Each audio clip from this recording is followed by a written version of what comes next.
My Hero Academia creator defends publishing lewd art of minors? It's time for the latest news out of Japan. Back with Chapter 368, MHA caused quite a stir with a strangely NSFW color page. It featured Class 1A's invisible girl, Toru Hagakure, made visible. However, she was not given clothing beyond her gloves, boots, and a few well-placed lines of police tape. Yes, Weekly Shonen Jump put out art of a teenage character with nothing on. Fans were not happy. While you got some predictable reactions, most viewers called out the art as bizarrely sexual, even for a series as occasionally fanservice heavy as My Hero Academia.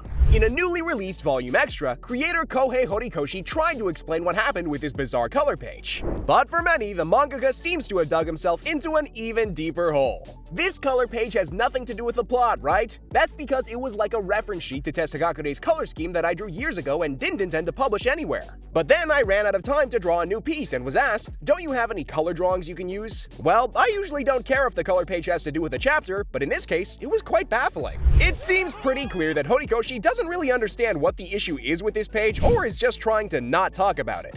I mean, he's right, Chapter 368 does not have anything to do with Hagakure. It's part of the final war. However, manga color pages aren't really expected to tie into the plot. They mark special events. One Piece has done several things centered around the release and success of Film Red, all of which had nothing to do with the manga story. Hagakure's cover is a bit late, but no one's going to object to her getting one. Her face reveal in Chapter 337 was a big deal for the longtime invisible character, and she deserves some celebration. The issue is that this reference page was a teenage girl in her birthday suit. The whole thing seems paradoxical. Hagakure was drawn exactly once prior to this cover, in that face reveal shot. Horikoshi didn't go for Hagakure's UA uniform for the rest of the picture, her civilian clothes, even the cheerleader uniform she wore for like 5 minutes during the sports festival. We even saw fan artists rework the piece, putting Toru in clothes, and these look adorable.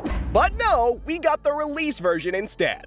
My Hero Academia's female cast has some great, memorable characters of varying ages. Shots of Mount Lady or Midako haven't caused issues, but the fan service focused on younger characters has been an issue for many. My Hero Academia's had some problems with this ever since its beginning, mostly focused around Momo and her rather skimpy costume. But the question has been raised for Invisible Girl given that her powers require her to run around without clothes. Meanwhile, characters like Medio have costumes that work with their powers. Controversy around that point isn't new, and clarifications like this aren't going to do much to address the issue. To some, Horikoshi's statement sidesteps the reason people were upset, and as such, this debate doesn't look likely to end anytime soon. Chainsaw Man's obsessed with schoolgirls, but the reason people believe that anime was a failure is completely different.